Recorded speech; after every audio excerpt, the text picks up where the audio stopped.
Hello guys, നമ്മളിപ്പോ Fifi ഐലൻഡിൽ പോവാ in Thailand.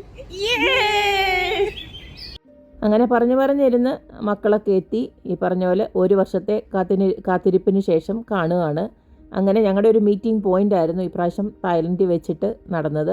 ഞങ്ങൾ ദുബായിൽ നിന്ന് തായ്ലൻഡിലോട്ടും പോയി, പിള്ളേർ ഓസ്ട്രേലിയയിൽ നിന്ന് തായ്ലൻഡിലോട്ടും വന്നു. അങ്ങനെ ഒരു യാത്ര പ്ലാൻ ചെയ്ത പ്രകാരമാണ് ഇപ്പം നമ്മളെല്ലാം കൂടെ ഒരുമിച്ചത്.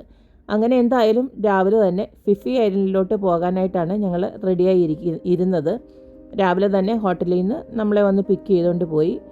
അപ്പോൾ നമ്മൾ മാത്രമല്ല ഈ പറഞ്ഞ പോലെ ഫിഫി ഐലൻഡിലോട്ട് പോകുന്നത്. ഇതുപോലത്തെ സ്പീഡ് ബോട്ടിൽ കുറേ ആൾക്കാരുണ്ട്. അപ്പോൾ നമ്മളെ കരയിൽ ഓരോരോ ബാച്ചായിട്ട് നിർത്തിയിട്ട് അവർ വേണ്ടുന്നതായിട്ടുള്ള ഇൻസ്ട്രക്ഷൻസ് ഒക്കെ നമുക്ക് തരും. കാരണം എന്ന് വെച്ച് കഴിഞ്ഞാൽ ഈ പറഞ്ഞ പോലെ നമ്മൾ വെള്ളത്തിൽ കൂടെയുള്ള യാത്രയാണ്. പിന്നെ ഒരു പെർട്ടിക്കുലർ പോയിന്റിൽ, അതായത് ഫിഫി ഐലൻഡിൽ എത്തുമ്പോൾ പിന്നെ നമ്മളെ ബോട്ട് അവിടെ നിർത്തിയിട്ട് പിന്നെ വെള്ളത്തിലൊക്കെ ഇറങ്ങേണ്ടവർക്ക് അവിടെ ഇറങ്ങാം. അപ്പോൾ അതിന് വേണ്ടിയിട്ടുള്ള അതിന് പ്രത്യേകിച്ചുള്ള അതിൻ്റെ പേരുകളൊന്നും എനിക്കറിയത്തില്ല. അതിനുള്ള സാധനങ്ങളും കാര്യങ്ങളും ഒക്കെ വേണമെങ്കിൽ നമുക്ക് അവിടുന്ന് പർച്ചേസ് ചെയ്യുകയും ചെയ്യാം. അതിന് വേണ്ടിയിട്ട്, അതായത് വെള്ളത്തിനടിയിൽ ഇറങ്ങാൻ വേണ്ടിയിട്ടുള്ള എല്ലാ സാധനങ്ങളും നമുക്ക് വേണമെന്ന് വെച്ച് കഴിഞ്ഞാൽ അവിടുന്ന് പർച്ചേസ് ചെയ്യാം. അത്രയേ ഉള്ളൂ. അതൊക്കെ പറഞ്ഞു തന്നു. പിന്നെ ഈ പറഞ്ഞ പോലെ നമ്മളിങ്ങനെ യാത്ര തിരിച്ചു. കുറേ ദൂരമുണ്ട് കേട്ടോ, നല്ല രസമാണ്. പക്ഷേ ആദ്യമൊക്കെ എനിക്കൊരു പേടിയുണ്ടായിരുന്നു. ഈ സ്പീഡ് ബോട്ടിലൊക്കെ ഞാനങ്ങനെയൊന്നും കയറിയിട്ടൊന്നുമില്ല. വളരെ കുറച്ചുള്ള യാത്രകളൊക്കെ, ചെറുതായിട്ടുള്ള യാത്രകളൊക്കെ നടത്തിയിട്ടുണ്ടെന്നല്ലാതെ ഞങ്ങളിങ്ങനെ സ്പീഡ് ബോട്ടിലൊന്നും കൂടുതൽ യാത്രയൊന്നും നടത്തിയിട്ടില്ലായിരുന്നു. പക്ഷേ ഞാൻ ആ ലാസ്റ്റ് ഉള്ള സീറ്റിലാണ് ഇരുന്നത്. അതുകൊണ്ട് തന്നെ ഇങ്ങനെ പുറകോട്ടുള്ള വീഡിയോസ് എനിക്ക് കുറേ എടുക്കാൻ പറ്റി. ഇതൊക്കെ നമ്മുടെ ആ ബോട്ടിലുള്ള എൻ്റെ പറയുന്നത് അതിൻ്റെ ആൾക്കാരാണ്. അവിടെ നിന്നുകൊണ്ട് ഈ പറഞ്ഞ പോലെ ആ ഒരു നമ്മുടെ ആ ബോട്ട് സഞ്ചരിക്കുന്ന അനുസരിച്ചിട്ട് അവരുടെ ആ ഒരു വഴക്കമൊക്കെ കാണുമ്പോൾ നമുക്ക് പേടി തോന്നും കേട്ടോ. യഥാർത്ഥത്തിൽ നമുക്ക് പേടി തോന്നും. കാരണം എങ്ങാനും വീണ് പോയാലോ എന്നുള്ള ചിന്ത വരും.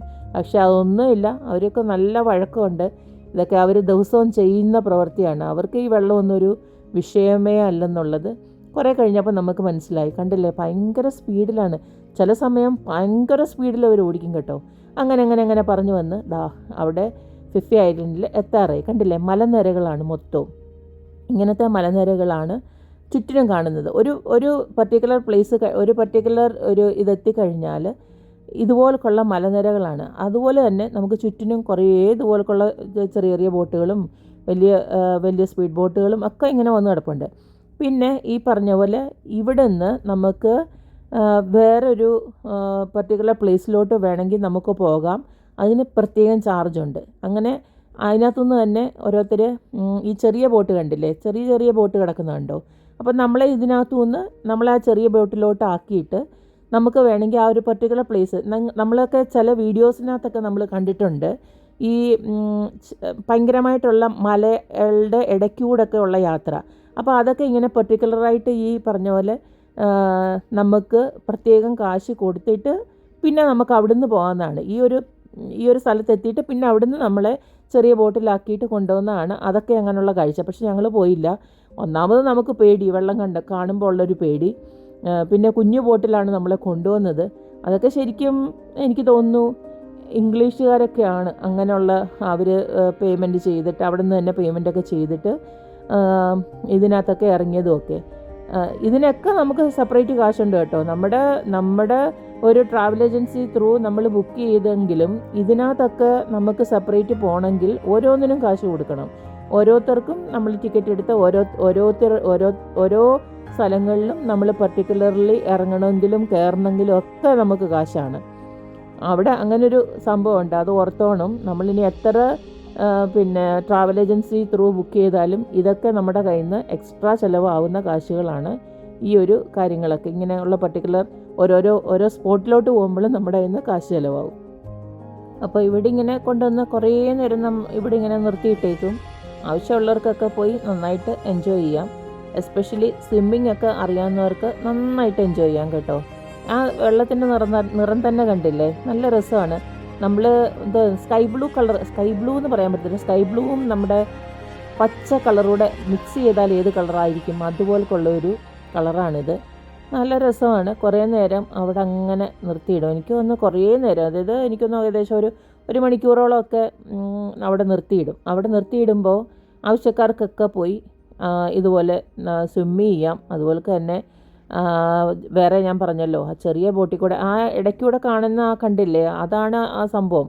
അതിൻ്റെ ഇടയ്ക്കൂടെ 2 മലനിരകൾക്കിടയ്ക്കൂടെ നമുക്ക് യാത്ര ചെയ്യാം. അത് സ്പെഷ്യൽ ഒരു അനുഭവം തന്നെ ആയിരിക്കണം മിക്കവാറും. നല്ല രസമായിരിക്കും. ഇതിപ്പോൾ ഞാൻ എല്ലാവരും ഒന്ന് പുറത്തോട്ട് ഒക്കെ ഇറങ്ങിയപ്പോൾ ഞാനിത് ഫ്രണ്ടിൽ നിന്നുള്ള വ്യൂസ് ഞാൻ എടുത്തതാണ്. ഇത് ബാക്ക് സൈഡാണ്. ഈ ബാക്ക് സൈഡ് കണ്ടില്ലേ, മിക്കവാറും ഉള്ളവരൊക്കെ ഇറങ്ങുന്നുണ്ട്. എനിക്ക് തോന്നുന്നു ഞങ്ങൾ കുറച്ച് ഇന്ത്യൻസ് ഒഴിച്ചിട്ട് ബാക്കി എല്ലാവരും ഈ ഒരു സ്ഥലം ഈ ഒരു പിന്നെ ഇതൊക്കെ നന്നായിട്ട് അവർ എൻജോയ് ചെയ്തു.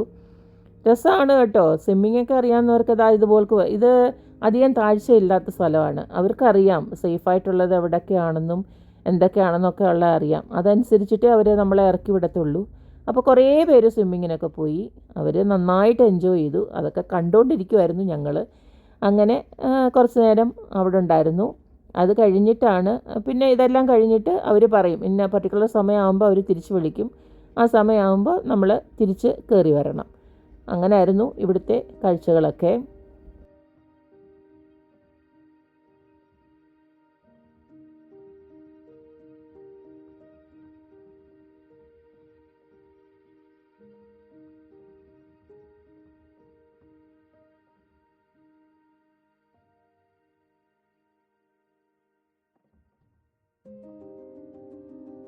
ഇതിനി മടക്കയാത്രയാണ്. കുറേ നേരം അവിടെ ചിലവഴിച്ചല്ലോ നമ്മൾ. കുറേ നേരം ചിലവഴിച്ചെന്ന് പറഞ്ഞു കഴിഞ്ഞാൽ രാവിലെ യാത്ര പുറപ്പെട്ടു. അത് കഴിഞ്ഞിട്ട് സ്പീഡ് ബോട്ടിൽ ഇത്രയും നേരം അങ്ങോട്ടും ഇങ്ങോട്ടും ഉള്ള യാത്രയൊക്കെ കഴിഞ്ഞ് നമ്മൾ കരയിലെത്തുമ്പോൾ നമുക്കവിടെ ലഞ്ച് പ്രൊവൈഡ് ചെയ്തിട്ടുണ്ടായിരുന്നു.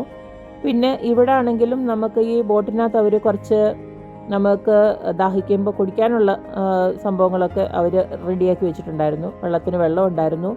പിന്നെ പെപ്സി, കൊക്കക്കോള അങ്ങനെയൊക്കെ ഉള്ളത് ഇഷ്ടംമാതിരി അവർ വെച്ചിട്ടുണ്ടായിരുന്നു. അതൊക്കെ നമുക്ക് പിന്നെ കുടിക്കുകയും അതുപോലെ തന്നെ കട്ട് ഫ്രൂട്ട്സ് അതും അവർ പ്രൊവൈഡ് ചെയ്യും. കട്ട് ഫ്രൂട്ട്സ് എന്ന് പറഞ്ഞാൽ എനിക്ക് തോന്നുന്നു മെയിൻ സീസൺ ഇപ്പോൾ അവർ അവിടെ വാട്ടർ മെലണും അതുപോലെ തന്നെ നമ്മുടെ പൈനാപ്പിൾ ഇതൊക്കെ ആണെങ്കിൽ അവർ നമുക്ക് കൊണ്ടുതരും. ഈ സ്വിമ്മിങ്ങൊക്കെ ചെയ്തവർക്കൊരു ക്ഷീണം കാണുമല്ലോ, അപ്പോൾ അതൊക്കെ ക്ഷീണം മാറ്റാനായിരിക്കും ഇതൊക്കെ പ്രൊവൈഡ് ചെയ്തിട്ടുണ്ടാവുക.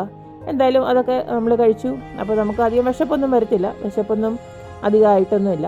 പിന്നെ ഡയറക്റ്റ് ഇപ്പോൾ ഇനിയും നേരെ കരയിലോട്ട് പോവുകയാണല്ലോ. അപ്പോൾ പോകുന്ന വഴിക്കും ഇതുപോലുള്ള അതിമനോഹരമായ കാഴ്ചകളൊക്കെ കണ്ട് പതുക്കെ എൻജോയ് ചെയ്ത് നമ്മളങ്ങനെ തിരിച്ച് പോയിക്കൊണ്ടിരിക്കുകയാണ്. അങ്ങനെ ആദ്യത്തെ ദിവസത്തെ ഒരു ടൂർ പ്രോഗ്രാം എന്ന് പറയുമ്പോൾ ഇത് തന്നെയായിരുന്നു, ഫിഫി ഐലൻഡ്. അങ്ങനെ ഫിഫി ഐലൻഡൊക്കെ ഒന്ന് കണ്ടു. തിരിച്ചുള്ള യാത്ര അങ്ങനെ തിരിച്ച് കരയിലൊക്കെ എത്തുമ്പോഴത്തേക്ക് പിന്നെ നമുക്ക് ഫുഡും കാര്യങ്ങളൊക്കെ അവർ അറേഞ്ച് ചെയ്തിട്ടുണ്ടായിരുന്നു. ഫുഡിൻ്റെ കാര്യം എപ്പോഴും നല്ലത് കിട്ടണമെന്നൊന്നുമില്ല. ഈ പറഞ്ഞ പോലെ ഒരുവിധമൊക്കെ അഡ്ജസ്റ്റ് ചെയ്ത്. പിന്നെ അവരുടെ ഒരുമാതിരി സ്റ്റിക്കി റൈസാണ് കേട്ടോ. നമ്മൾ വേവിക്കുന്ന പോലൊന്നുമല്ല, ഒരുമാതിരി കുഴഞ്ഞ് നമ്മൾ ഒരുപാട് ചോറ് വെന്ത് കഴിഞ്ഞാൽ എങ്ങനെ ഇരിക്കും അതുപോലൊക്കെയുള്ളൊരു റൈസും ഒക്കെയാണ് അവരുടെ ഇത്. പിന്നെ അതൊക്കെ വെച്ച് നല്ല വിശപ്പ് ഉണ്ടെങ്കിൽ നമ്മളിപ്പോൾ അതൊക്കെ എന്തെങ്കിലുമൊക്കെ ഒന്ന് കഴിച്ച് രക്ഷപ്പെടും. പിന്നെ മെയിനായിട്ട് അവർ ഈ ഫ്രൂട്ട്സ് കുറേയൊക്കെ അറേഞ്ച് ചെയ്ത് വെച്ചേക്കുന്നതുകൊണ്ട് നമുക്ക് വലിയ കുഴപ്പമില്ലാതെ തടി കേടാവാതെ നമുക്ക് രക്ഷപ്പെടാൻ പറ്റും കേട്ടോ. ഞാനതൊക്കെ കൊണ്ടാണ് ഞാൻ നിന്നത്. അപ്പോൾ ഇന്നത്തെ യാത്രാവിശേഷങ്ങൾ ഇത്ര തന്നെയുള്ളൂ. ഇനി നമുക്ക് അടിപൊളി ഒരു വീഡിയോ ആയിട്ട് പിന്നീട് കാണാം. അപ്പോൾ ഓക്കെ, ബായ്.